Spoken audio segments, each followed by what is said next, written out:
Hello brilliants. अभी हम कर रहे हैं 7th क्लास के लिए चैप्टर नंबर 6। चैप्टर का नाम है the triangle and its properties. इसके अंदर ट्राइडीज बहुत ज़्यादा है, तो ये मैं पहले वाला ट्राइडीज कर रहा हूँ, जो कि पेज नंबर मेरे पास जो PDF है उसमें 113 है। ट्राइडीज को देख लीजिए, ये वाला।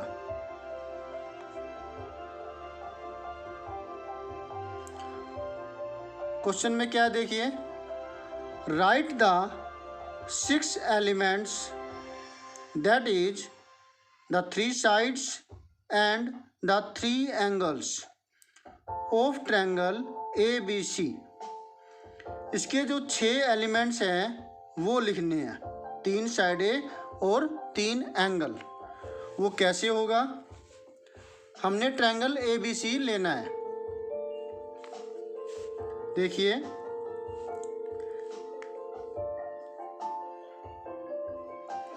मैंने ये ट्रायंगल ABC बनाया।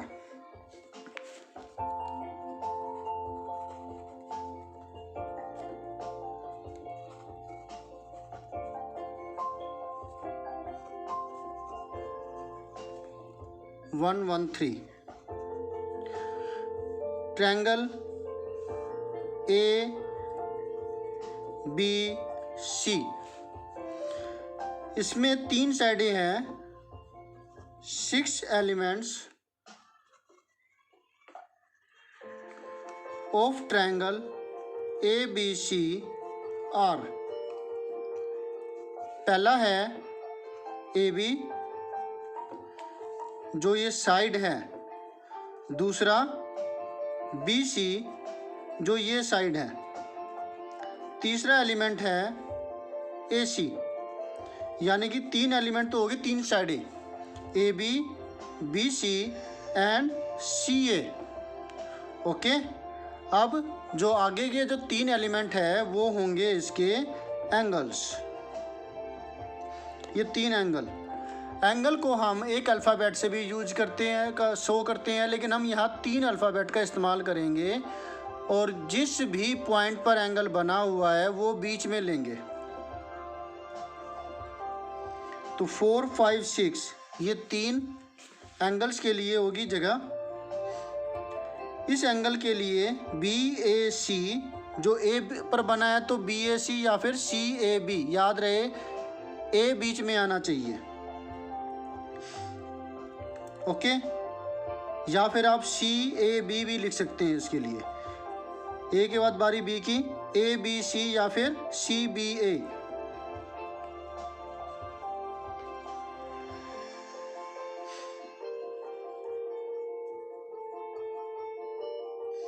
और तीसरा पॉइंट कौन सा आ गया? A, फिर B, अब C पर बना एंगल, ये BCA या फिर ACB।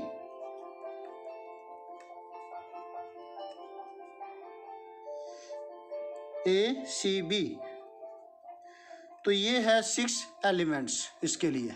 ठीक है, अब सॉल्यूशन नंबर 2।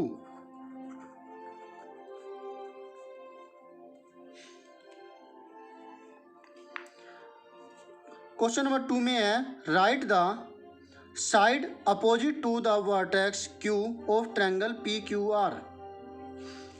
तो अगर आप फिगर बना लेते हैं तो और क्लियर हो जाएगा, नहीं तो आपको क्या करना है, ध्यान देना है कि side opposite to the vertex Q of triangle PQR is equal to, देखो बेटा क्या करना है, Q है ना, तो Q को छोड़ दो, उसके अपोजिट जो आपको पता करना है, जो उसके अपोजिट साइड है, Q को छोड़ दिया, बाकी कौन से 2 पॉइंट बचे? P and R। तो इनको जो मिलाने वाला जो लाइन सेगमेंट होगा वो इसके अपोजिट होगा। कैसे भला?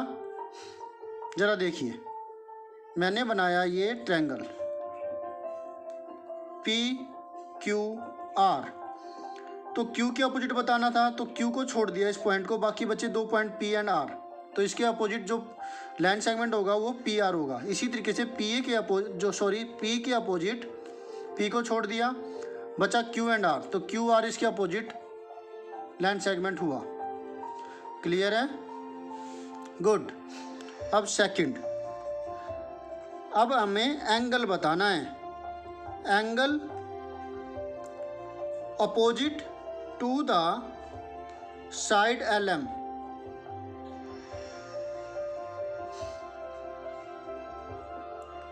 Of triangle LMN is equal to, LM के अपोजिट हमें क्या बताना है? पॉइंट बताना है, एंगल बताना है। LM के अपोजिट जो तीसरा पॉइंट बच गया वो एंगल इसके अपोजिट होगा। और अगर हमें 3 अल्फ़ाबेट से नाम लेना चाहिए तो वो कैसे होगा? देखिए, LM के अपोजिट हमें एंगल बताना है, तो बचा पॉइंट N। अब जो 2 पॉइंट L और M है वो आगे साइडों में कर देंगे, अगल बगल, LNM या फिर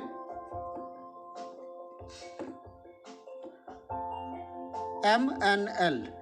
ठीक है, जैसे कि PQ के अपोजिट एंगल बताना हो तो PQ को छोड़ दीजिए, बचा पॉइंट कौन? R। तो PQ के अपोजिट जो पॉइंट होगा वो होगा एंगल R। इसको हम नाम दे सकते हैं PRQ या फिर QRP। इसी तरीके से QR के अपोजिट एंगल हमें पता करना हो, जैसे यहाँ पे LM के अपोजिट पता करना था, तो QR के अपोजिट QR को छोड़ देंगे, बाकी बचा पॉइंट P, तो ये होगा QR के अपोजिट। और इसको 2 अल्फ़ाबेट से नाम देंगे, QPR या फिर RPQ, जिस पर एंगल बना है वो बीच में।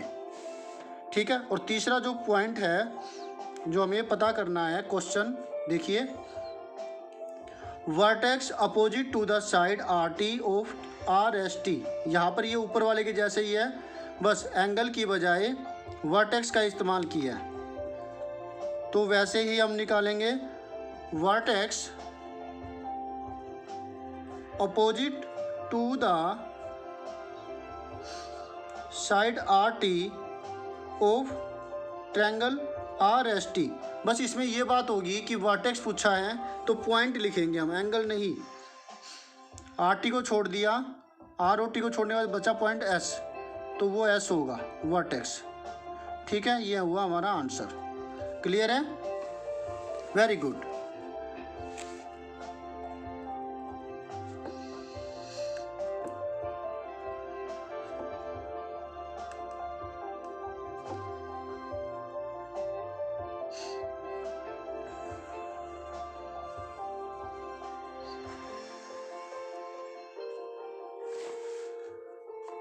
अब हमारे पास क्वेश्चन नंबर 3 है।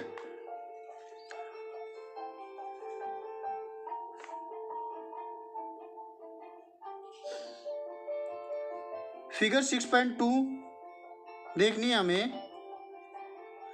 ये फिगर है 6.2, ये है फिगर। इसमें बहुत सारी फिगर्स दे रखी है, ये वाली। Look at 6.2 figure and classify each of the triangles according to its sides and angles। Sides के हिसाब से और एंगल्स के हिसाब से इसको क्लासीफाई करना है। ओके, साइड्स के हिसाब से 3 टाइप के ट्रायंगल हो गए।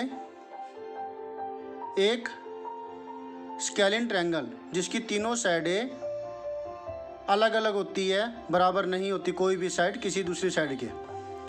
फिर आता है आइसोसेलेस ट्रायंगल, जिसके अंदर 2 साइडें बराबर होती है, तीसरी 2 साइडों से अलग होगी।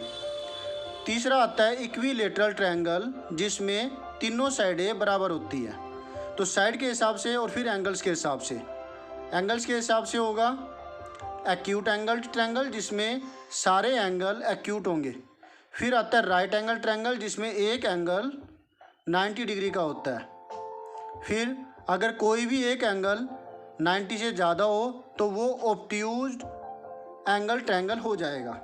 ठीक है, तो फिगर 1 जो है इसको हम देखते हैं। Solution 3 part 1। Name of triangle according to side.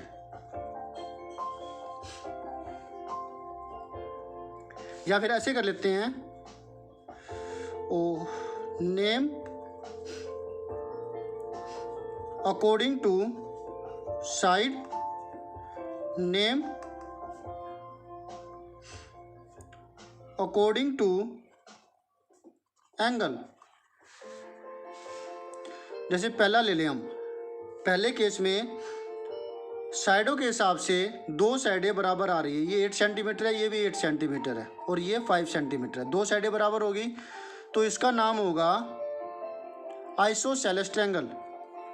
Iso SCELES,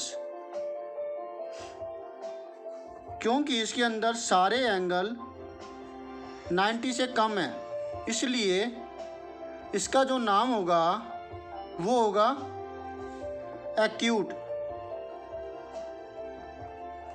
angled triangle. ठीक है, अब दूसरे की बारी। दूसरी फिगर को हम देखें तो इसके अंदर जो ये 8 है, ये 6 है, ये 10 है, कोई किसी के बराबर नहीं है, तीनों अलग अलग है, इसलिए इसका नाम होगा स्केलिन ट्रायंगल।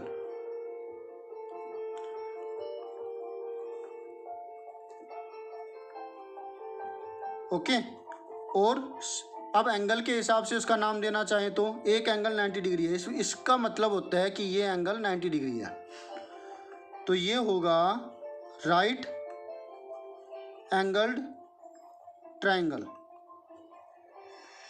ओके, अब तीसरे की बारी।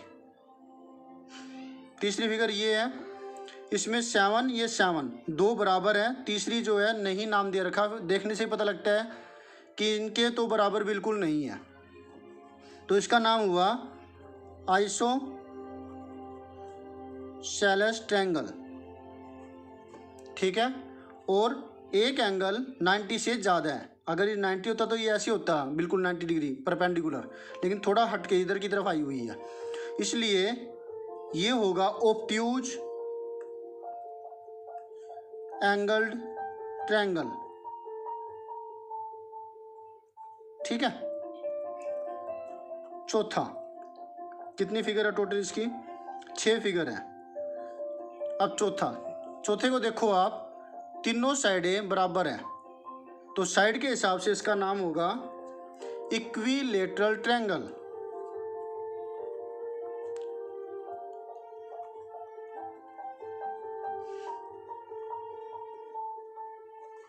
और एंगल के हिसाब से, क्योंकि इक्विलेटरल ट्रायंगल के तीनों एंगल बराबर होते हैं और हर एंगल 60 डिग्री का होता है, तो वो 90 से कम है, और देखने से पता लग रहा है कि ये 90 डिग्री कोई भी नहीं है, 90 से कम ही है, तीनों एंगल एक्यूट है, तो इसका नाम होगा एंगल के हिसाब से एक्यूट एंगल्ड।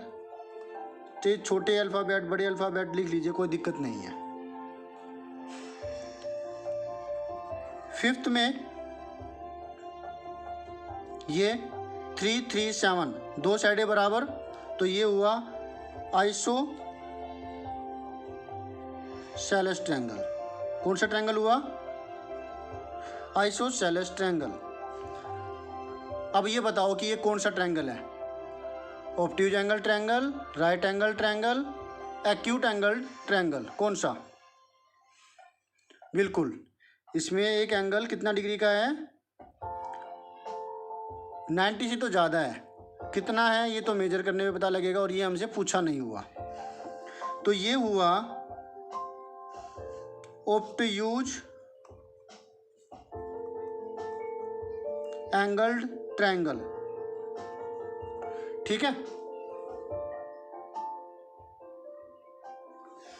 अब लास्ट पार्ट इसका, इसमें दो साइडें बराबर है, ये 6 है, ये 6 है, दो साइडें बराबर हो गई, तो ये हुआ, ये भी हुआ, हुआ क्या, दोनों ही आइसोसेलेस ट्रायंगल है, आइसोसेलेस ट्रायंगल। और क्योंकि इसमें एक एंगल 90 डिग्री है तो ये हुआ राइट एंगल्ड ट्रायंगल। ओके, तो समझ में आया ये कैसे हुआ सारा कुछ। इस तरीके से हमने इसका ये ट्राइजेज कर लिया और बड़ा ही आसान था। Thank you students for watching your own video. मिलते हैं नेक्स्ट वीडियो में नेक्स्ट सोल्यूशन के साथ। Always have a great time. Bye.